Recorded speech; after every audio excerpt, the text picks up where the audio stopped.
বাংলাদেশে যা দেখছি আমরা কিছুদিন ধরে যে ভিডিওসগুলো আসছে, এটা সত্যি খুব দুঃখজনক। আমার মনে হয় বিশেষ খুব একটা আমি বলতে পারবো না, কারণ এটা পুরোপুরি একটা দেশের ব্যাপার। আমার মনে হয় না আমার বিশেষ কিছু বলা উচিত। এটুকু চাই বাংলাদেশে আবার শান্তি ফিরে আসুক, মানুষ যেন আবার শান্তিতে থাকতে পারে এবং যেই ভালোবাসা নিয়ে বা যেই আনন্দ নিয়ে আবার বাঁচতে নিজেদের সঙ্গে, সেই যেন শান্তির আবার যেন ফিরে আসে। কিন্তু একটা সার্বভৌম রাষ্ট্র এবং সেই সার্বভৌমত্ব আমরা কোনোভাবেই ইনফ্রিঞ্জ করতে পারি না, আমরা সেখানে কোনোভাবেই ইন্টারভিন করতে পারি না। ভারতের দাদাগিরি শেষ হয়ে যাচ্ছে, এটাও বলা যায় মোদির দাদাগিরি শেষ হয়ে যাচ্ছে। ভারত পাকিস্তানের সাথে যুদ্ধ করে কোথায় জানেন? সিনেমার পর্দায়। বাস্তবে কোনোদিন কিছু করতে পারেনি আজ পর্যন্ত। না পারছে কাশ্মীরের সাথে, না পারছে পাকিস্তানের সাথে, না পারছে শ্রীলঙ্কার সাথে, না পারছে নেপালের সাথে, না পারবে বাংলাদেশের সাথে। আসসালামু আলাইকুম ওয়া রাহমাতুল্লাহি ওয়া বারাকাতুহু। যারা দেখছেন ভিডিও তাদেরকে অনুরোধ করব দয়া করে পুরো ভিডিও সম্পূর্ণ দেখবেন। প্রিয় দর্শক শ্রোতা মণ্ডলী, ভারতের সঙ্গে সম্পর্কের টানাপোড়েন, ভারতের সঙ্গে বাংলাদেশের যে এখন সম্পর্ক, যে কিংবা যেই দ্বন্দ্ব, এই দ্বন্দ্ব মিটিয়ে ফেলার একটাই সমাধান আছে, একটাই রাস্তা খোলা আছে। সেটা হচ্ছে শেখ হাসিনাকে ফেরত আনা এবং তাকে ক্ষমতা বুঝিয়ে দেওয়া। তাছাড়া তো কোনো পথ দেখছি না। প্রিয় দর্শক শ্রোতা মণ্ডলী, ভারত কি সমাধান চায়, নাকি তারা যুদ্ধ চাচ্ছে? তারা চাচ্ছে তাদের সঙ্গে লড়াই করি, নাকি তারা ভাবছে আমরা ভারতের থেকে দুর্বল? প্রিয় দর্শক শ্রোতা মণ্ডলী, চলুন কথা না বলে আমরা কয়েকটা প্রতিবেদন দেখে আসি, তারপরে কথা বলি।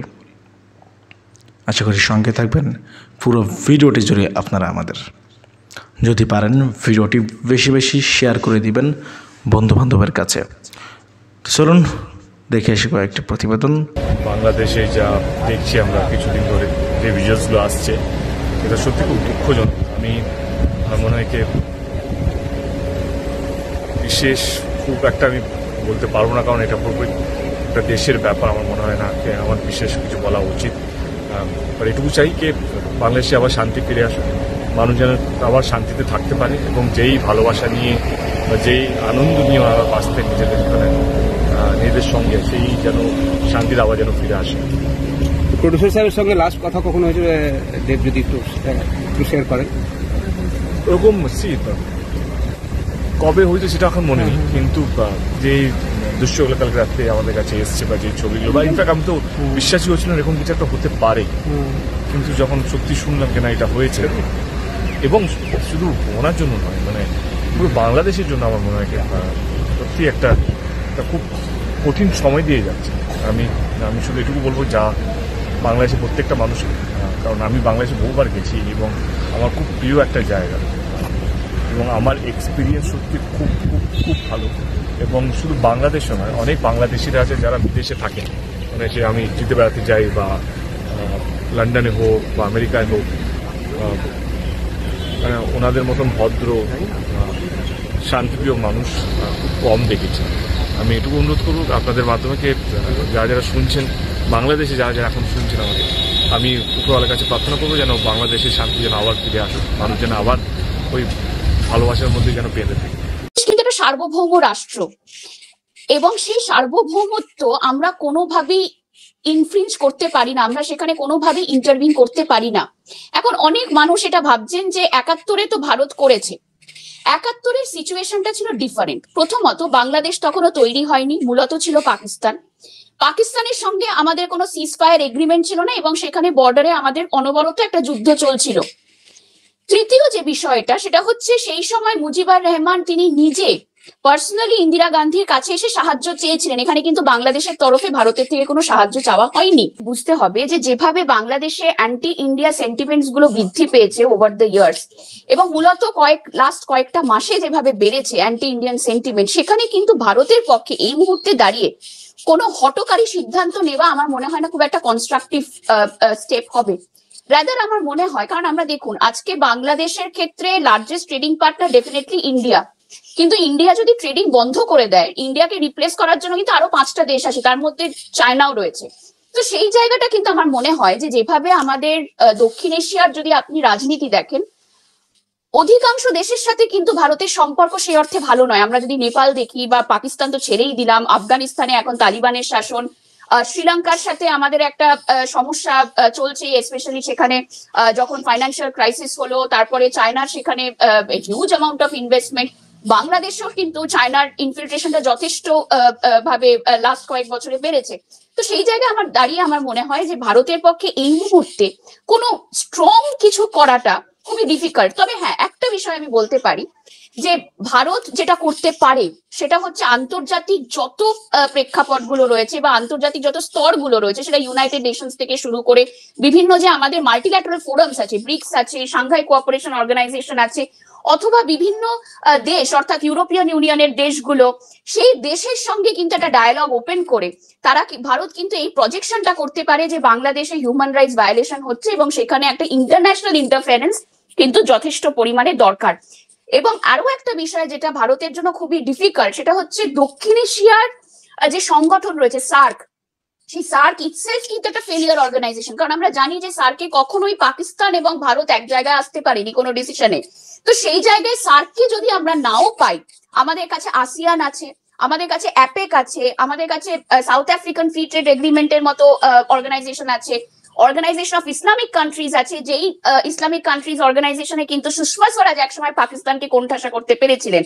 তো আমার মনে হয় যে এই রকম কোন ডিপ্লোম্যাটিক স্ট্র্যাটেজি কিন্তু ভারতের পক্ষে এখন অবলম্বন করাটা অনেক বেটার একটা পরিকল্পনা হবে। দেখুন, চায়না একটা খুবই ইম্পর্টেন্ট এবং ভেরি ভেরি স্ট্র্যাটেজিক একটা ফ্যাক্টর। তার কারণ হচ্ছে আমাদের বুঝতে হবে প্রথমত বাংলাদেশে কিন্তু চীনের যথেষ্ট পরিমাণে ইনভেস্টমেন্ট রয়েছেন, স্পেশালি সেটা রয়েছে চট্টগ্রাম পোর্টে। এবার আমাদের বুঝতে হবে যে চায়না কেন এতটা ইম্পর্টেন্ট। তার কারণ হচ্ছে 2013 সালে শি জিনপিং একটি নীতি অবলম্বন করে যেটাকে বলা হয় বেল্ট অ্যান্ড রোড ইনিশিয়েটিভ, এবং এই নীতির মাধ্যমে শি জিনপিং মূলত দক্ষিণ এশিয়ার দেশগুলোর সাথে যে ধরনের ইনভেস্টমেন্ট করে চলেছে সেটা হচ্ছে মূলত ভারত মহাসাগরে চীনের নেভাল যে ক্যাপাবিলিটি সেটাকে বাড়ানোর জন্য। তার কারণ আমাদের বুঝতে হবে যে চায়নার যে এনার্জি রিকোয়ারমেন্ট অর্থাৎ তেল, এই তেলটা মূলত আসে মধ্যপ্রাচ্য থেকে, এবং মধ্যপ্রাচ্য থেকে ভারত মহাসাগরের রুট হয়ে কিন্তু সেটা চায়নাতে যায়। এবং চায়নার কাছে দেশ অর্থাৎ পাকিস্তান, বাংলাদেশ, শ্রীলঙ্কা এবং মায়ানমার, এই চারটে দেশ কিন্তু অত্যন্ত গুরুত্বপূর্ণ, কারণ এই চারটে দেশই কিন্তু চায়নাকে রাস্তা করে দিতে পারে ভারত মহাসাগর অব্দি। মায়ানমারে আমরা জানি সিটওয়ে পোর্টে, কিয়াকফু পোর্টে চায়নার মারাত্মক ইনভেস্টমেন্ট রয়েছে, বাংলাদেশের চট্টগ্রামে, শ্রীলঙ্কার কলম্বোতে, পাকিস্তানের গোয়াদারে। এবার সমস্যা হচ্ছে চীন কিন্তু চাইছে এই দেশগুলোতে ইনভেস্টমেন্ট করে এই দেশে চায়নার একটা পাপেট সরকার বসাতে, যেটা আমরা শ্রীলঙ্কার আমরা শ্রীলঙ্কার ক্ষেত্রে দেখেছি, আমরা মালদ্বীপের ক্ষেত্রে দেখেছি। মায়ানমারে ডেফিনেটলি একটা অন্যরকম সমস্যা চলছে, কারণ যেহেতু সেখানে সেনা অভ্যুত্থান হয়ে গেছে। বাংলাদেশের ক্ষেত্রে কিন্তু চায়না মূলত চেয়েছিল একটা স্টেবল গভর্নমেন্ট, এবং অনেকেই মনে করছে যে এই আনস্টেবিলিটিটার পেছনে চায়নার হাত আছে। কিন্তু একটা বিষয় আমাদের বুঝতে হবে যে চায়না চুপচাপ থাকলেও আনস্টেবিলিটিটা কিন্তু চায়না একেবারেই চায় না, কারণ চায়না সেখানে বিজনেস ইন্টারেস্ট ক্ষতিগ্রস্ত হচ্ছে। কিন্তু সমস্যা হচ্ছে আমরা যদি চায়নার ইন্টারন্যাশনাল স্ট্যান্ড পয়েন্ট দেখি, সেটা আফগানিস্তানের ক্ষেত্রে হোক, শ্রীলঙ্কার ক্ষেত্রে হোক, মায়ানমারের ক্ষেত্রে হোক, চায়না কিন্তু জেনারেলি কখনো কোনো স্টেটমেন্ট দেয় না। চায়না ওয়েট অ্যান্ড ওয়াচ করে, এবং সেখানে যদি দেখে যে কোনো একটা পার্টিকুলার সরকার, সেটা যদি তালিবান হয় আফগানিস্তানের ক্ষেত্রে, বা বাংলাদেশের ক্ষেত্রে যদি এরকম একটা আনস্টেবল গভর্নমেন্ট হয়, বা মায়ানমারের সেনা হয়, চায়না কিন্তু তাদের সাথে হাত মিলিয়ে নেয় শুধু তার বিজনেস ইন্টারেস্টের জন্য। এখন এক্ষেত্রে বাংলাদেশের ক্ষেত্রে আমরা দেখছি যে পাকিস্তানের কিন্তু একটা প্রত্যক্ষ এবং পরোক্ষ মদত রয়েছে শেখ হাসিনাকে ক্ষমতাচ্যুত করা, এবং সেখানে মোহাম্মদ ইউনিসের একটা সরকার গঠন করা, যে মোহাম্মদ ইউনিস কিন্তু অ্যাকচুয়ালি ইসলামিক ফান্ডামেন্টালিস্টের হাতে একটা পুতুল, এর বেশি কিছু নয়। তো এর পেছনে কিন্তু আইএসআই এর একটা বড় ভূমিকা রয়েছে। কিন্তু সমস্যা হচ্ছে আইএসআই কিন্তু একটা প্রচুর পরিমাণে ফান্ডিং পায় চায়না থেকে। তো সেই জায়গায় সেই দিক থেকে আমরা বলতে পারি যে চীনের ডাইরেক্ট কোনো ইনফ্লুয়েন্স না থাকলেও একটা পরোক্ষ মদত কিন্তু চীনের রয়েছে, সেটা থ্রু পাকিস্তান। এখন ভারতের ক্ষেত্রে বাংলাদেশ একটা বড় মাথা ব্যথার কারণ, তার প্রধান কারণ হচ্ছে বাংলাদেশে আমরা দেখেছি বিগত কয়েক বছরে প্রো চায়না একটা সেন্টিমেন্ট কিন্তু বাংলাদেশের মানুষের মধ্যে তৈরি হয়েছে। যদিও শেখ হাসিনা গভর্নমেন্ট তিনি অনেক বেশি প্রো ইন্ডিয়ান ছিল, তার কি কারণ সেটা আমরা মূলত সবাই জানি। কিন্তু তার হলেও শেখ হাসিনা কিন্তু চায়নার সঙ্গে একটা ভালো সুসম্পর্ক বজায় রাখার চেষ্টা করেছে। কিন্তু বাংলাদেশের যারা বিরোধী দলগুলো ছিল, যারা আওয়ামী লীগের বিরোধী ছিল, মেনলি বিএনপি বা অন্যান্য যে ক্ষুদ্র দলগুলো রয়েছে, তারা কিন্তু অনেক বেশি প্রো চাইনিজ, কারণ তারা অনেক বেশি অ্যান্টি ইন্ডিয়ান। এখন বাংলাদেশ একটা দুর্বল অর্থনীতি, বাংলাদেশ একটা দুর্বল দেশ, তাকে ডিপেন্ড করতে হবে একটা বড় দেশের ওপর, either that is India or China. এখন সমস্যা হচ্ছে যে যদি ইন্ডিয়া কোন রকম কোন স্ট্রিনজেন্ট অ্যাকশন বাংলাদেশের ক্ষেত্রে নেয়, তাহলে সেখানে চায়নার ইনফিলট্রেট করে যাওয়াটা কিন্তু অনেক বেশি ইজি হবে। কারণ অলরেডি আমাদের বুঝতে হবে যে বাংলাদেশে দেখুন, যেটা আমি বললাম যে ভারতের পক্ষে এখন বাংলাদেশ নিয়ে অতিরিক্ত করা স্টেটমেন্ট মানে সেখানে চায়নাকে একেবারে ইনভাইট করে দেওয়া। এবং আমরা জানি যে চায়নার সঙ্গে ডিসএনগেজমেন্টটা কিন্তু ভীষণভাবে গুরুত্বপূর্ণ ছিল। ভারত পাকিস্তানের সাথে যুদ্ধ করে কোথায় জানেন? সিনেমার পর্দায়। বাস্তবে কোনোদিন কিছু করতে পারেনি আজ পর্যন্ত। না পারছে কাশ্মীরের সাথে, না পারছে পাকিস্তানের সাথে, না পারছে শ্রীলঙ্কার সাথে, না পারছে নেপালের সাথে, না পারবে বাংলাদেশের সাথে।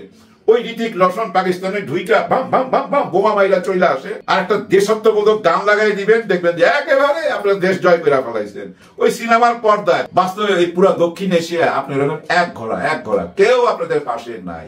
আমরা ছিলাম, এখন থেকে আমরাও থাকবো না। আসসালামু আলাইকুম। আপনাদের কি মনে হয়, দেশ ঠিক পথে যাচ্ছে না ভুল পথে যাচ্ছে?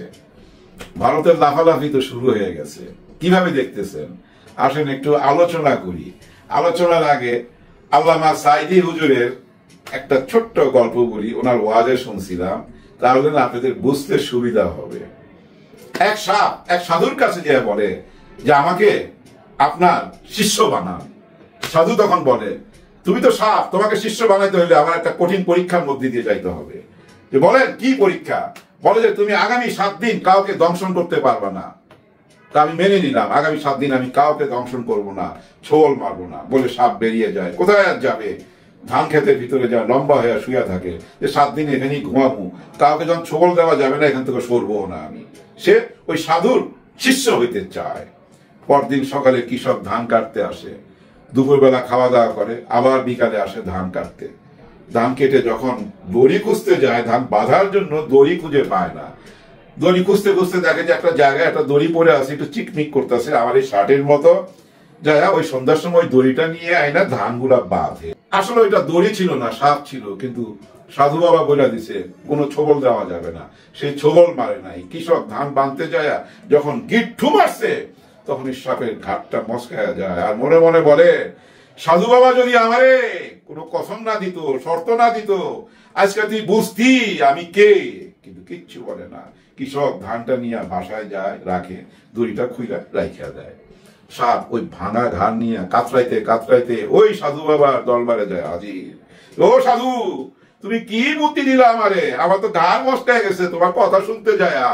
আপনি থেকে তুমি তো চলে গেছে। সাপের জাত তো রাত ফোসফোস করতেছে, ভিতরে প্রকাশ করতেছে না। তখন সাধু বলে, কি ঘটনা খুইলা বল। এরকম আমি শুয়ে আসছিলাম, আমার দড়ি বানায় ধান বাঁধছে। আর ওরে বেকুব, তরে যখন দড়ি বানাইয়া গিট্টু মারতে গেছিল তখন তুই ফুস করে উঠলি না কেন? আমি তো তোকে ছোবল দিতে না করছি, দংশন করতে না করছি, ফুস করতে তো আর না করি নাই। তুই যদি ফুস করে উঠতি, দেখতি 3টা লাফ দিয়া দিল্লিতে গিয়ে পৌঁছাইতো। কথা সত্যি। দেখেন 5ই আগস্টে যখনই ফুস করে উঠছে ছাত্র জনতা, তখনই কিন্তু 3 লাফে দিল্লি চলে গেছে। আল্লামা সাইদি হুজুর, আল্লাহ আপনাকে বেশ নসিব করুন। আপনার প্রতিটি কথা সত্যি। এবার আসি, কেন আমাদের সম্পর্কটা বাংলাদেশের সাথে ভারতের এই অবনতি হওয়াতে খারাপ হইল না ভালো হইল? 100-এ 100 ভালো হইল। 57 বছর তো একসঙ্গে সংসার করলাম, দেখলাম তো প্রতিবেশী কোনোদিন বন্ধু হয় না। আমাদের নোয়াখালীতে একটা কথা বলে, আইরেনি বন্ধুর মুহূর্ত দিকে, বন্ধু জানে আর হুঁদের দিকে। কথাটার মানি বুঝছেন?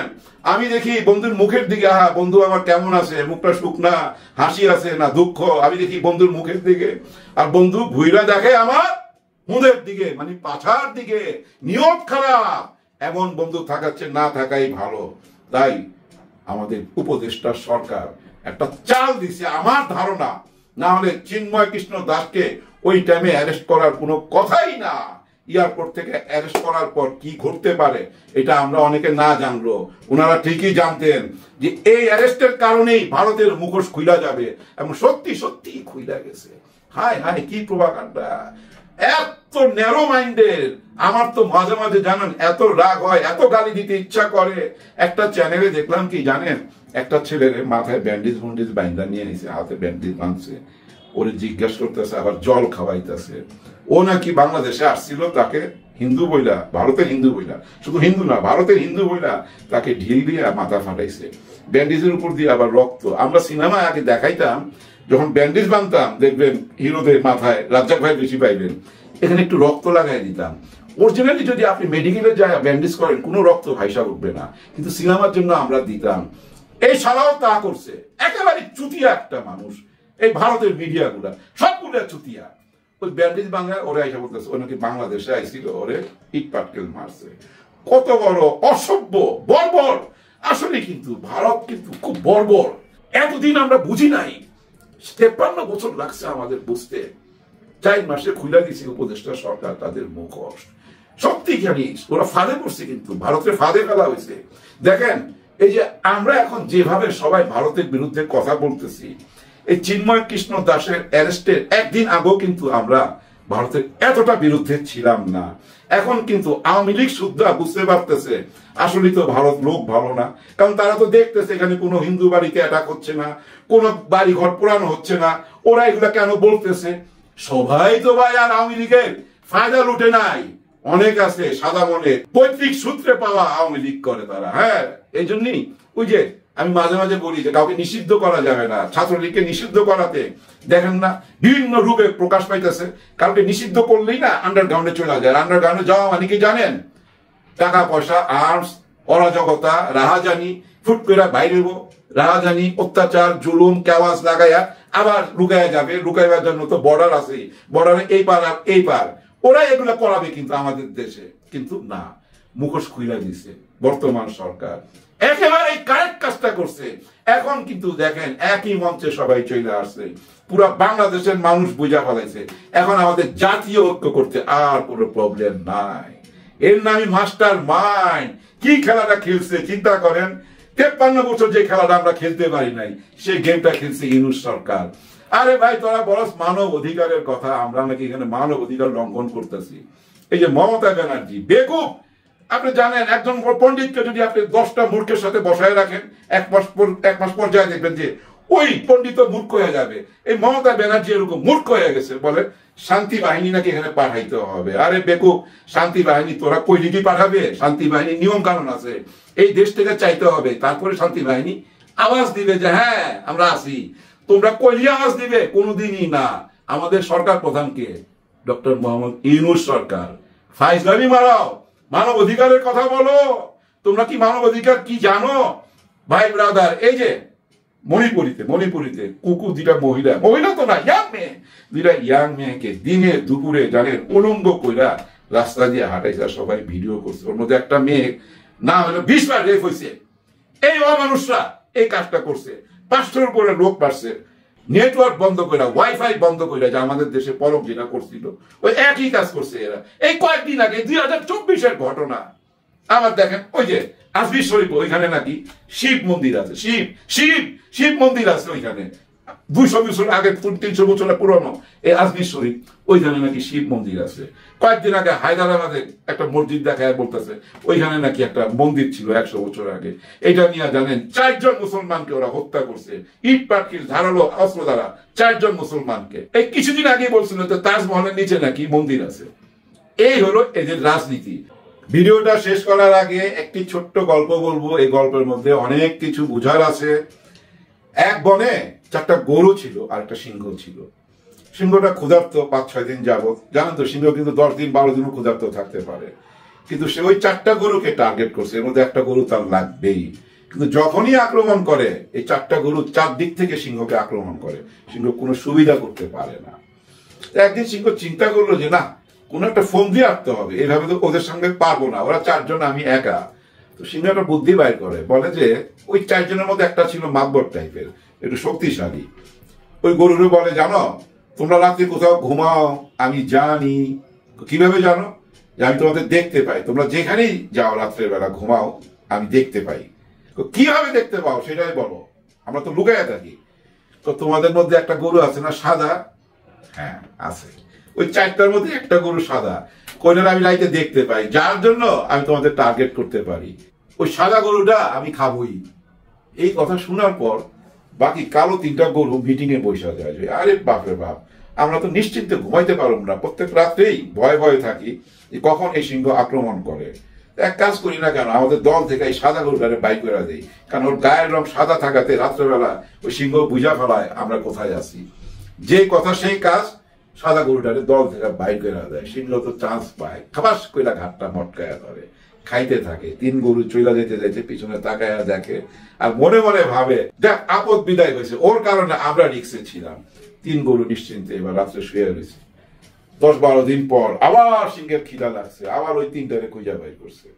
এর মধ্যে যে দুর্বল একটা ছিল, 3টার মধ্যে একটা দুর্বল, ওইটারে অ্যাটাক করছে, কিন্তু পারে নাই কিছু করতে। বাকি 2জন সামলায় নিছে।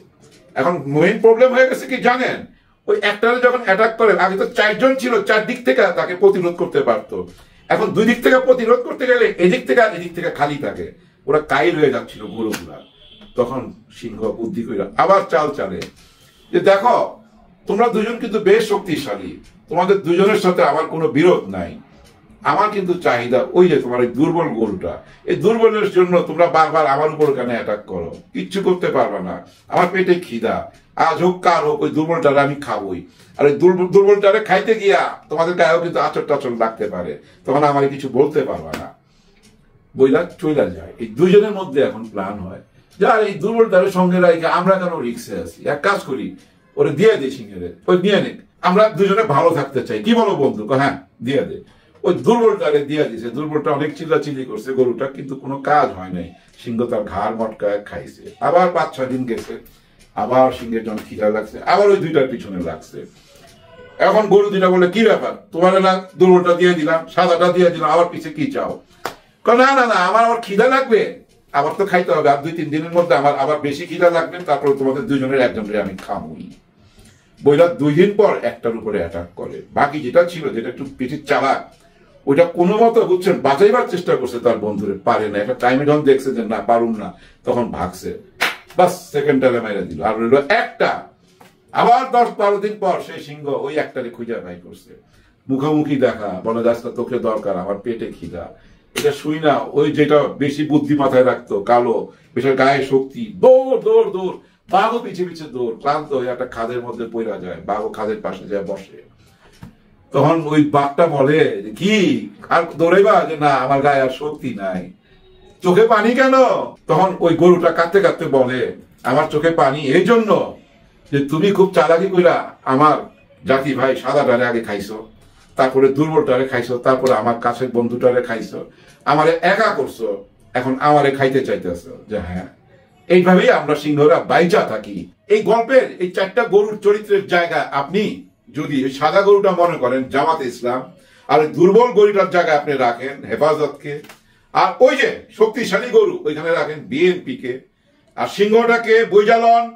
এইভাবে এই সিংহ আমাদের মধ্যে বুঝছেন ভেদাভেদ সৃষ্টি করছে। ওদের বুদ্ধিতে, দাদাদের বুদ্ধিতে, এই সিংহ চোদ্দ দাদাদের বুদ্ধিতে হেফাজতকে আলাদা করছে, জামাত ইসলামকে আলাদা করছে, বিএনপি কে আলাদা করছে, আমাদেরকে দুর্বল কইরা দিছে। দুর্বল কইরা নিজেই এখন বিপদে পড়া ওই দেশে আশ্রয় নিছে। বুঝা নিয়েন ঘটনা। কিন্তু এই যে বর্তমান সরকার, উপদেষ্টা সরকার এমন একটা চাল দিল, একই চালে 53 বছরের মুখোশ খুইলা ঝইরা পুইরা গেল। তাদের চেহারাটা আমাদের কাছে উন্মোচন। এখন আমরা বুঝতে পারছি আমাদেরকে কি করতে হবে। দেখেন সবাই জাতীয় ঐক্যের ডাক দিছে, কারণ ওই একটা জায়গায় আমরা এখন এক।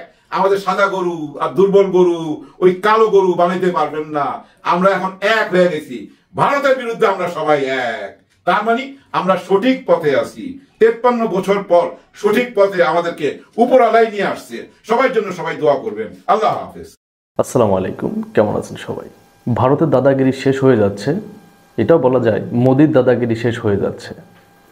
আমি জানি না মোদি ক্ষমতা গ্রহণের আগে ইন্ডিয়ার এই অবস্থা ছিল কিনা, বর্তমান যে অবস্থাতে ইন্ডিয়া আসছে এই অবস্থাতে ইন্ডিয়া ছিল কিনা, না এর থেকে ভালো অবস্থানে ছিল। আমি যতদূর জানি পররাষ্ট্রনীতিতে এর থেকে ভালো অবস্থানে ছিল।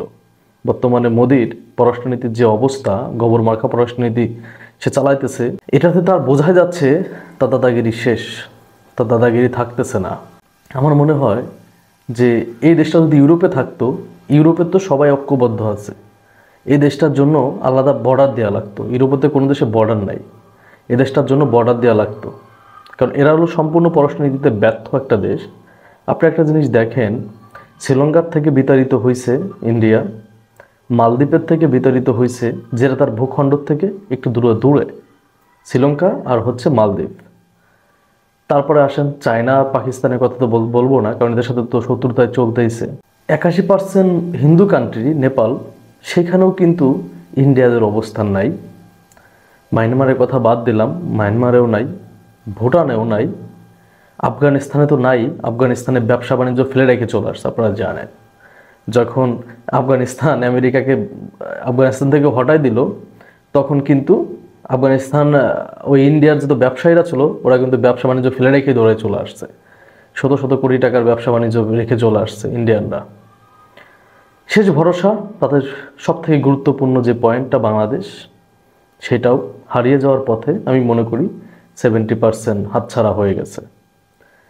এর আগে আপনারা জানেন শেখ হাসিনা রয়ের অনেককেই বিভিন্ন গভর্নমেন্ট সেক্টরে, যেমন পুলিশ, তারপর হচ্ছে গোয়েন্দা সংস্থায় চাকরি দিয়েছিলেন, এখানে কাজ করছে। এখন কিন্তু তারা এখানে নাই। আমি মনে করি গত 53 বছরের ভিতর এই লাস্ট 4 মাস মানে ইন্ডিয়া মুক্ত আছি আমরা। ইন্ডিয়া মুক্ত বলতে ইন্ডিয়ার অত আধিপত্য নাই।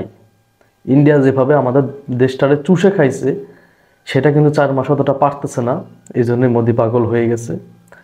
আর বাংলাদেশ যদি হাতছাড়া হয়ে যায়, 75% যেহেতু হাতছাড়া হয়ে গেছে, বাংলাদেশ হাতছাড়া হয়ে গেলে মোদির দাদাগিরি শেষ হয়ে যাবে।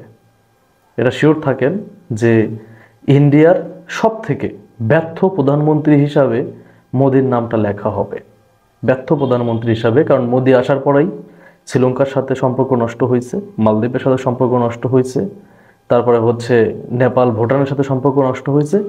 যে বাংলাদেশ, সেই বাংলাদেশের সাথে সম্পর্ক নষ্ট হওয়ার 75% ডান। তো এই বাংলাদেশের সাথে সম্পর্ক নষ্ট হইলে বাঙালিরা তো ইন্ডিয়াদের উঠতে বসতে গালি দিবে, উঠতে বসতে আঙ্গুল দেখাবে। ওরা প্রচার করতেছে বিভিন্ন টিভি চ্যানেলে, পদ্মার পাড়ে নাকি আমরা মাটির নিচে একটা মিসাইল সিটি করতেছি, এটা ওরা প্রচার করতেছে ইন্ডিয়ার বিভিন্ন টিভি চ্যানেল।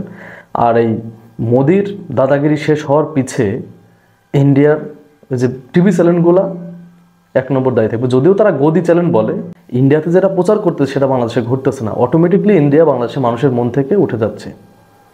হিন্দুদের মনেও ইন্ডিয়ার জায়গা নাই, যে হিন্দুরা সবসময় ইন্ডিয়াকে ভালোবাসে, বর্তমান পরিবেশ পরিস্থিতির জন্য ইন্ডিয়াকে কিন্তু মন থেকে ছুঁড়ে ফেলে দিচ্ছে।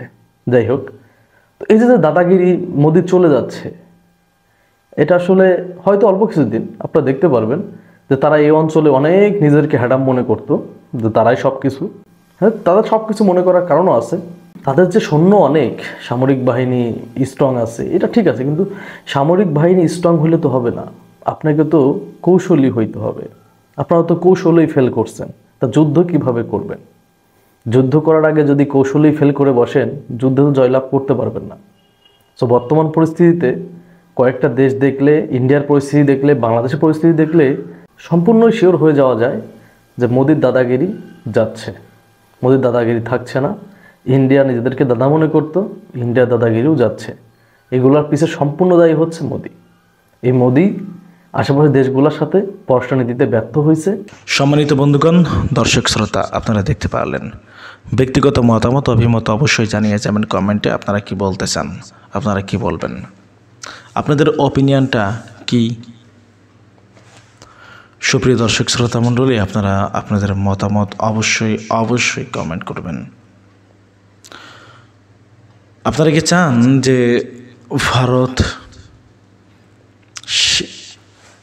যা চাই সেটাই মেনে নিক এই সরকার, নাকি আপনারা চাচ্ছেন আমরা আমাদের মতো করে বাঁচব, স্বাধীনভাবে বাঁচব, কারোর গোলামি পছন্দ করব না, কারোর গোলামি মানবও না, নিজের দেশে থেকে নিজের খেয়ে পড়ে অন্য দেশের হুকুম কেন শুনবো আমরা? অন্য দেশের গোলামি কেন করব? এটাই তো কথা। এতদিন ফ্যাসিস্ট হাসিনার আমলে ভারত যা ইচ্ছা তাই করেছে, ভারত হুকুমদারি করেছে, কিন্তু এখন সেই সময় চলে গেছে। ভারতকে মনে রাখতে হবে এখন এটা আর হাসিনার বাংলাদেশ নেই। প্রিয় বন্ধুগণ, আপনারা আপনাদের মতামত কমেন্টে লিখে জানাবেন আপনারা কি বলতে চান। আজকের মতো এ পর্যন্তই বিদায় নিতে চাই আপনাদের কাছ থেকে। ভালো থাকবেন, সুস্থ থাকবেন। আল্লাহ হাফেজ। আসসালামু আলাইকুম ওয়া রাহমাতুল্লাহি ওয়া বারাকাতুহু।